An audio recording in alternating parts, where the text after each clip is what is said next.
Hello once again. This is a book that is just something that's one of those what could have been books. The things that could have come from this. Written by Alan Moore. As I've said before, almost without fail, anything Alan Moore writes is at least going to be interesting. Maybe it's not the best thing ever, but it's at least going to be interesting. From Awesome Comics, Glory. So from Awesome Comics, which was an offshoot of Extreme Studios and Maximum Press, Rob Liefeld stuff. I just did a little bit of digging up and a little bit of research on Wikipedia, and the whole story of Extreme and Maximum Press and then Awesome Comics.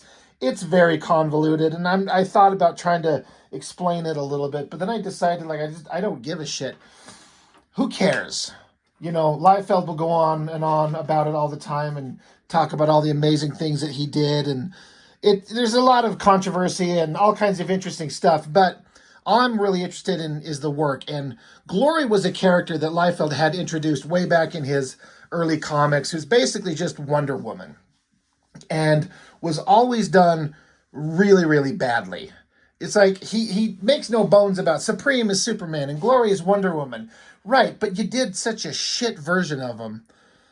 You can't talk about him with any kind of respect or pride. There was nothing there. But you bring Alan Moore on, moron. You bring Alan Moore on board and you start paying him a lot of money and say, create whatever. That's my understanding of what Liefeld kind of said to him. Just create whatever, do whatever, which is honestly the smartest thing you could ever do. Just give him free rein to do whatever, let his creativity go, and you're going to get books that are probably still going to be picked up by your fan base, but then you're going to get other people that are not normally part of your fan base wanting to pick up your stuff, and you're going to start getting something that you could never earn on your own. And I'm talking about Mr. Liefeld here, which is critical acclaim. Having a book produced that you brought in the creative team and you helped bring forth into creation by hiring on an Alan Moore and a great art team to create a book that is widely regarded as something worth reading, which is what Supreme was. Supreme was just like we were saying, a Superman ripoff that was boring as hell. There was nothing there. But Alan Moore come along and turned it into a really interesting book. And I've only been able to get a couple of those issues. I have not read the whole run, but every one that I have read has been fantastic. And then just the reputation that book holds speaks for itself. So he was going to do Glory. And as far as I understand it, from the Awesome Comics imprint, this issue 0 is the only thing that ever saw completion before things were delayed, and I guess when Awesome Comics went under and just ceased to be making comics. I think in the 2000, something like that. This is 98. I'm not sure of the hows or the whys. I'm not really concerned. Brando, so Brandon Peterson. He was one of those artists that I never particularly cared for when he first showed up. Kind of a rough kind of copycat of the Image Artist guys, but he started developing his style pretty quickly. He did the Spawn Witchblade, Medieval Spawn Witchblade crossover, and I've already done a video on that. It was 3 issues. Book 1 was definitely the best artistically. I felt like he kind of put all his time and energy into book 1, and then as deadline crunch comes up and you got to get the book done, it became a little bit less visually interesting, but he's got the chops if you give him the time. And he brought that same kind of great art style to this. It's a balance of, I think, what would work best for the character. I remember reading an interview where Alan Moore was kind of laying out what he wanted to do with the characters, and one of his notes was, he said something to the effect of, as a note, he says, can we tone down the silicone factor? Meaning, can we stop making her look like a hypersexualized bimbo and give her some kind of grace and beauty? So you've still got a character drawn here where she's got all those ridiculously, super hot female proportions, big chest, tiny waist, butt out there. But there's, as far as I'm concerned in this image, yes, she's kind of got the pose and showing plenty of skin, but there's a little bit of grace and poise to her, a little bit more respectable, a more delicate hand drawing it. And that's something, you may not agree with me, and that's fine, but I feel it's a step in the right direction to give her a little bit more of a respectable look, but still keep that visual cheesecake factor, which a lot of people are going to be here for. Awesome costume design, awesome color scheme, interesting weapon on her arm here. It gets into that inside the book here. Story, Alan Moore, pencils Brandon Peterson, inks Edwin Rossell. I seem to remember seeing that name somewhere. I don't know much about his work, but having looked over this stuff, I find that his inks are really tight and clean and sharp, and I like it. I really feel like it works. Colors, Richard Isanov, Comicraft on letters, and then, Liefeld and Loeb.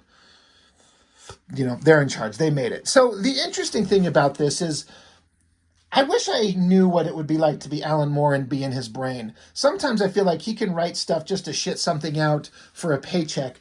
But even in the cases where he shits something out, if that's the case, I don't know. I'm not trying to make assumptions, but just wondering. Even anything he just shits out of his brain is so much better than anything anyone else would come up with. Just in the weirdness and the construction of it. Is this something he put a lot of heart and soul into? I don't know. I've read it. It reads really well. It's never going to be Watchmen or anything like that, but nothing ever will be. So I just always wondered what Alan Moore's kind of process is like in his head. A review often, I'm up to issue 4 on Tom Strong, one of my favorite books ever written by Alan Moore. And I've mentioned once or twice where I feel like Alan Moore, I get the feeling that these are easy for him to write. He's got so many ideas in his head. He's just one of those guys that's just bursting with knowledge and ideas. You give him hey, I've got a Wonder Woman ripoff character. He's like, all right, I'm going to turn it into this different thing.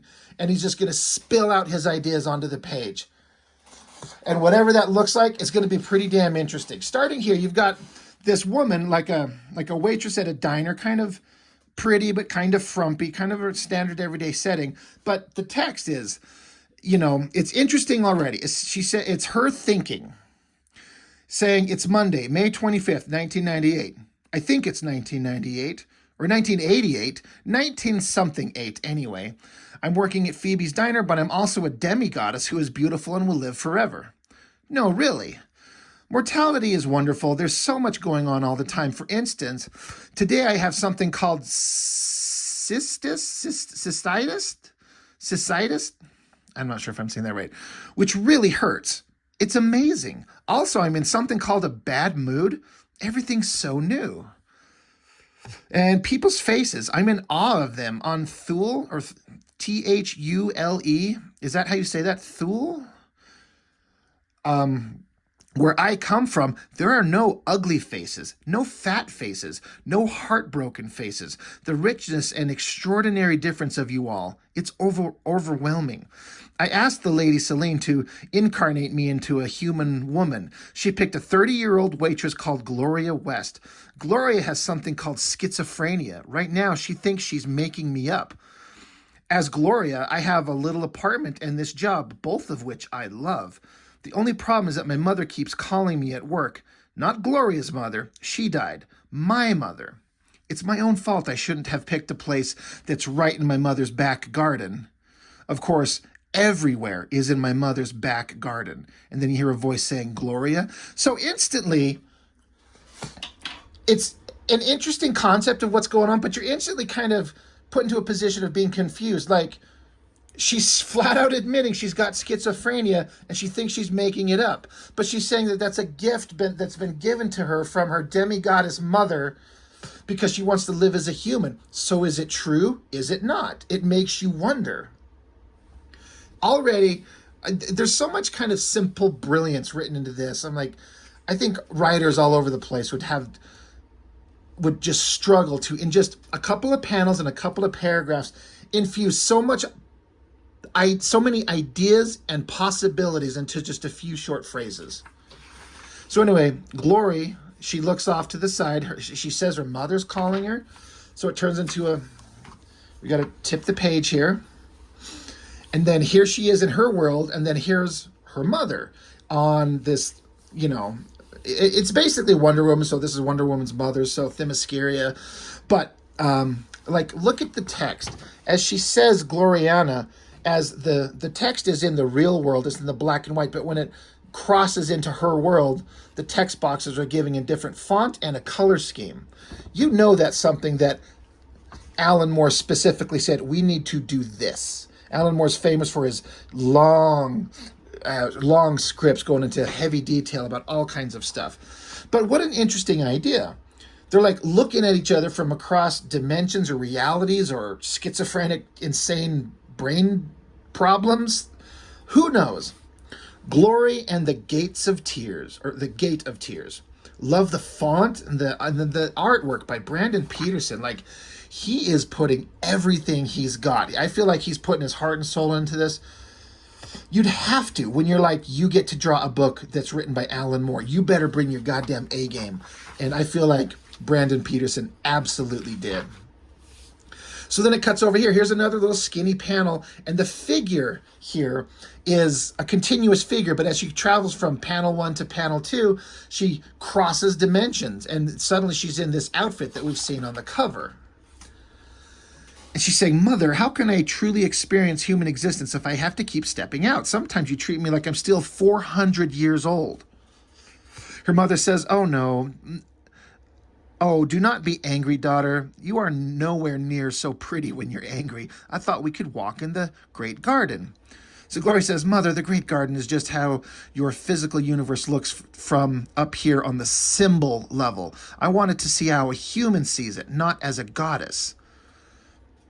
So her mother corrects her, demi-goddess, my dear, but let's not quibble. I just wanted to talk because I worry about you. So here in this panel, the mother is petting this sphinx, like a cat body with a human head, just like the Egyptian sphinxes. There's one right here. So the mother's saying, the physical world is a worrying place, less delightful than our domain here on the Isle of Thule, again, if I'm saying that right. Why, look, here's one of the sphinxes you played with when you were a child. And so the sphinx, again, each character has a different font and text box. That's really interesting. So the sphinx says, my riddles are nothing without weight or size, yet in the whole of it infinity lies. Yet in it the whole of infinity lies. So the sphinx gives a riddle. So as the mother, she says, haha, the whole of existence contained within naught. I've thought of my answer, and my answer's a thought.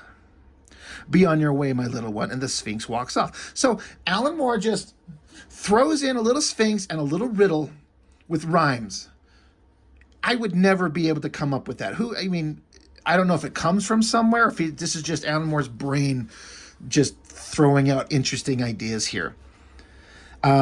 So Glory continues, Mother, you don't have to show me this. I know Thule is perfect. That's why I wanted to see Earth.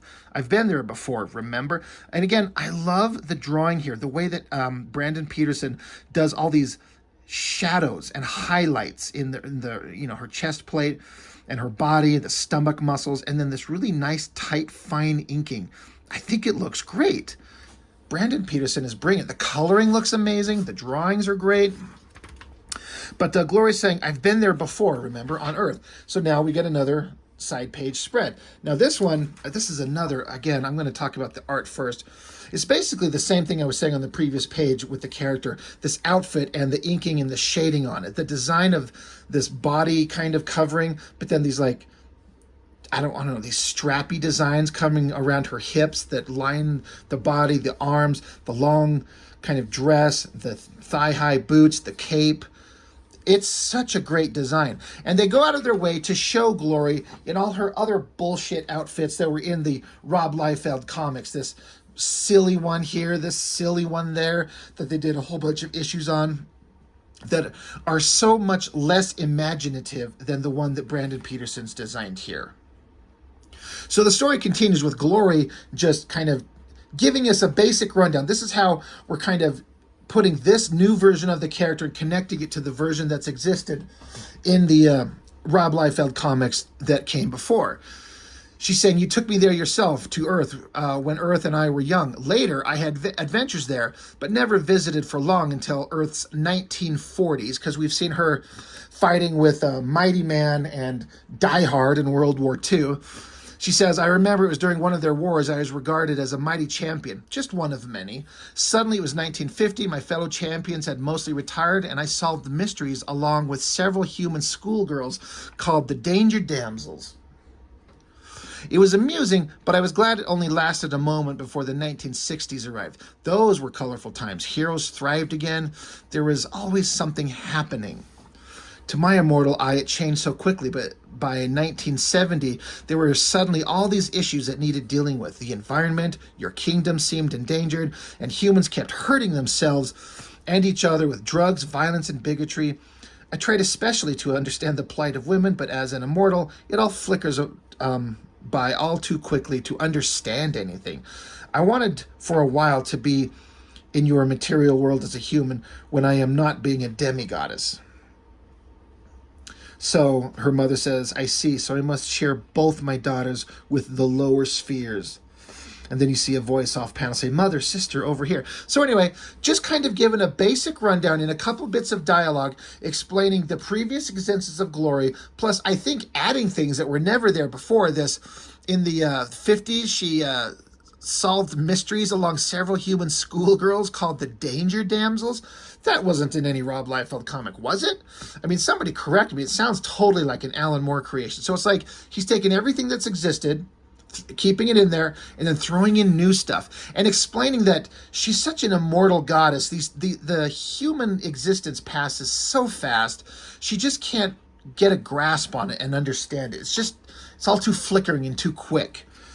So another interesting aspect to the character. But again, I love this double page spread. That figure he drew looks so damn good. I love it. And the coloring is just top notch. Flipped over to here, they mentioned the mother and daughter. Like, this is the sister, the daughter to the mom. She says, Persephone, I thought your time with me was up. Should you not once again descend into the shadows of your husband's realm? She says, indeed, my lord has come to escort me, but I am glad to meet you and my sister both before I go. And then you see this dark-clad figure. He says, greetings, Lady Demeter. Greetings, sister-in-law. So Glory says, you look radiant, sister. And you, my lord Hades, how are things in the land of the dead? He says, dark, silent, and filled with a marvelous understanding, Gloriana. My queen and I hurry there now. So what an interesting way to kind of describe the land of the dead. You think of it as like hell, but that's a different concept. It's just the realm of the dead. And he's saying, filled with a marvelous understanding. Now, that could be really sinister or kind of really positive. It just depends on what that little phrase could mean and how you want to interpret it. So the sister Persephone says, don't worry, I'll return in spring. And the mother says, goodbye, beloved daughter. Sleep well in your marriage bed under the ground. And then, so as Persephone and Hades, like ride off on the boat, looks like a Charon there with the boatman. Glory continues, Persephone seems happy, doesn't she? I do miss her, The mom says, so do I, just as I shall miss you when you are in the mortal realm. The lower kingdoms of the world tree can be harsh and painful, Gloriana. If you feel restless, why don't you investigate the higher spheres instead? So here's the big tree. She says, look there, not far across the sea of swirling colors that is consciousness, where the great world tree Yggdrasil, God, that's always a hard word. You all know what it says. They say it in Thor. Yggdrasil rises up into the clouds. You could explore the terraces of intellect with spark-hued Hermes, or wander Aphrodite's green and humid mansions of emotion. You need not suffer as a human. Again, very poetic dialogue from Alan Moore. So Glory says, I won't suffer, even sharing a human body. I can summon up my aspect and all my divine abilities whenever I wish. So the mother continues, you won't only be sharing a human body, my darling, but you'll be sharing the human heart. That's where the suffering lies. Still, if you won't be dissuaded, then listen. My realm of material things that you seem so determined to dwell in is called many things.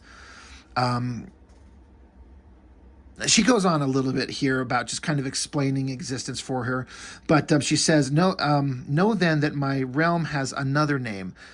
Some know it as the Gate of Tears. You may think you understand the meaning of this title. Also, I assure you, you do not. Beyond the Gate of Tears, you will need guidance and protection. To this end, accept my gift. It is a bracelet of rock crystal, for that is the stone sacred to me. The bracelet's name is Shape. She holds a great wisdom and much possibility within her." And so the mother is holding this crystal shape. And then the crystal itself speaks. It says, "I am sure that it will be an honor to adorn you, mistress." And so Glory's like, she can talk? So the mother says, "Oh, and much more. Besides, look after her and she will look after you. Now come to my gallery of mortal instants. You can travel back from here to my world of flesh and dirt and solid things." And so Glory's putting the device on her wrist. She says, "Mother, I don't know how to thank you. You don't approve, but you're helping me." The mother continues, "Dear Gloriana, I'm a mother. That's what we do. And truth be told, within me I am glad you like my world enough to willingly be part of it. For all its pain, it is a thing of loveliness. It is creation's final flower." So they're walking through all these different paintings, and there's this one at the very beginning. I don't know for a fact, but I get the feeling, I believe that's supposed to be like it's a painting, but it's an image of Brandon Peterson himself. It's a guy at a comic artist table, and I've seen pictures of Brandon Peterson from at least this era, and that looks like him. So I wouldn't be surprised if he threw himself in there. So I always think that's kind of funny. As they walk into this hall of paintings, Glory says, "Mother, that next painting along, isn't that?" And so she says, "Gloria West. Of course it is. Poor Gloria, with all our voices in her head. You will come back and visit often, daughter. My Myrmidians are always asking after you to join their sport. They have a crush on you." She says, "Give them my love. I'll be back soon." "Very well then," the mother says. "Continue then. Let us study the painting. See how the light plays on the brush strokes, all those points of color dancing on the retina, the perception of a whole world in your eye, your ear, the glamour of the senses surrounding you, until you could almost believe it was real." And suddenly she's back into the real world, our existence. And her boss at the diner is yelling at her, "Glory, for the last time." And so the boss is like, "I've been yelling at you. What? Wake up. Like, come on." She's like, "I got sympathy for people with mental conditions, but I got shit to deal with." And so Glory's like, "I understand. I'm really trying to be more grounded. It's just sometimes I have these sort of fantasies where I'm a goddess." So we're outside the diner, and it says, "My second husband called me a goddess right before he hospitalized me." That's the diner boss saying that. And she continues, "Seriously, honey, you got to come down to earth. It's a whole world of pain out there." And so then, for whatever reason, it ends with that same Sphinx is in this world, and it's like a dog, like pissing on the fire hydrant. I don't know what this shot of these legs and this dress here, but it's very specifically drawn into this image. I feel like whatever this is, this was supposed to be something or some kind of important point. Alan Moore's always putting in weird things. I think he would very specifically ask for that, and I always wondered what that would be. And then it ends with, like, instead of like a the end, it's like, I'm not sure. I mean, it's like the infinity symbol. It's like a snake consuming itself. It's just thrown in there.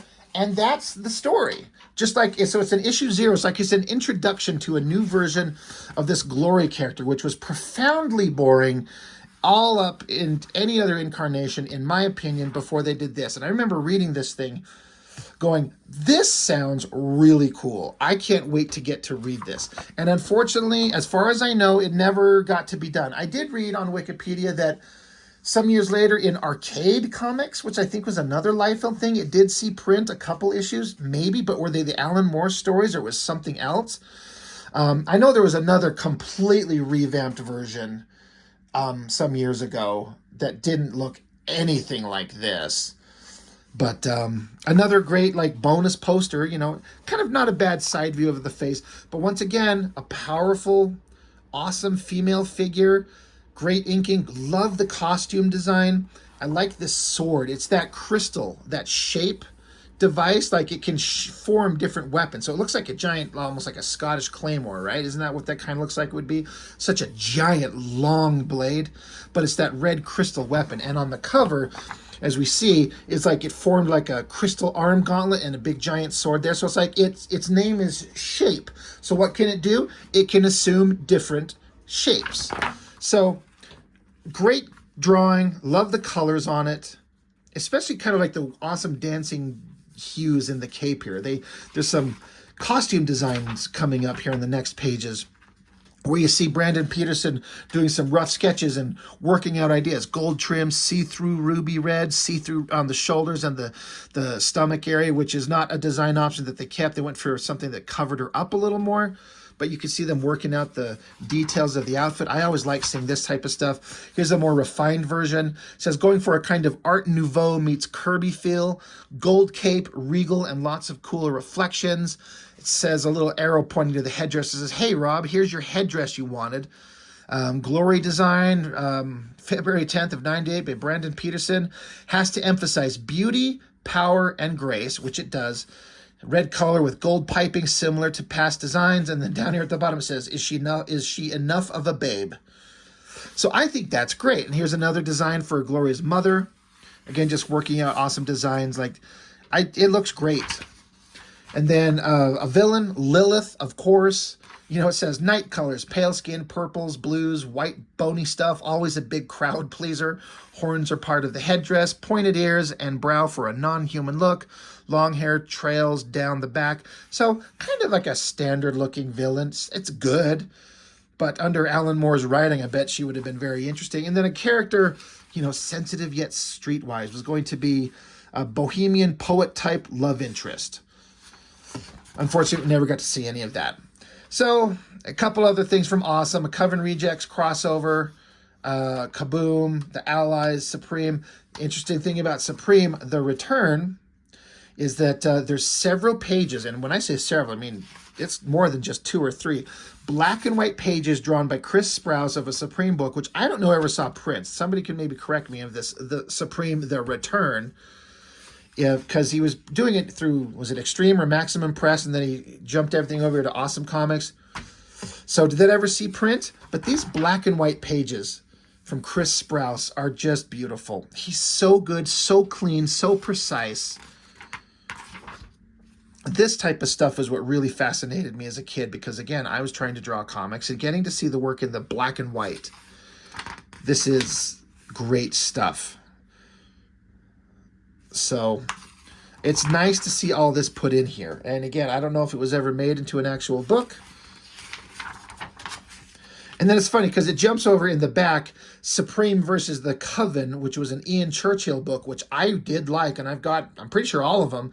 We'll get to them at some point. But it's such a drastic change to see Supreme drawn like this, and then jump over to an Ian Churchill drawing, which Ian Churchill's kind of like the culmination of like the worst tendencies of the Extreme Studios artists, but done correctly. If that makes any sense. And that may not be something anybody agrees with, but big, crazy, dynamic, ridiculous, and anatomical figure drawings, but all the detail and composition and dynamic energy, it was all there. I mean, it's an acquired taste, but I think Churchill had something. I'm not sure what he's even doing anymore these days. And that's basically it. Nothing else interesting except this back. Rejects, the character of Jeannie, says, comes the finest female action figure ever made. I mean, maybe in 98 that was. Maybe it is. I don't know. But I guess it's not bad. It doesn't look very much like her. Her boobs are way too small. Her hair is not nearly poofy enough. And she's supposed to have these big, chunky, crazy looking, like I don't know. I can't even explain what the hell those boot things she's supposed to wear. I wonder if it's in here somewhere. Nah, can't see it. It's not a great representation of the character, but I guess as a female figure, it's kind of fine. It's kind of interesting that they bothered to put like a joint in her leg there, because the joint being able to only twist on that angle the figure doesn't look right or able to be posed on any other way except the one where it's just standing. So why bother putting a joint in it if it can't do anything anyway? Just have it stand there. It's not like we pick these up and like play with them. Anyway, Glory. So there's so much potential that could have been done there. Seeing Brandon Peterson draw this great book and a crazy, wild take on comic book ideas from Alan Moore. And again, as far as I know, this is the only one that was done that had Alan Moore's hand on it. And if I'm wrong, please correct me, because I would like to track something down. But I'm pretty sure this is it. Beautiful book. Maybe Brandon Peterson's best work. Certainly to date, up to this point, it definitely was. Anyway, that's it. That's all I've got. Thank you for watching. See you next time.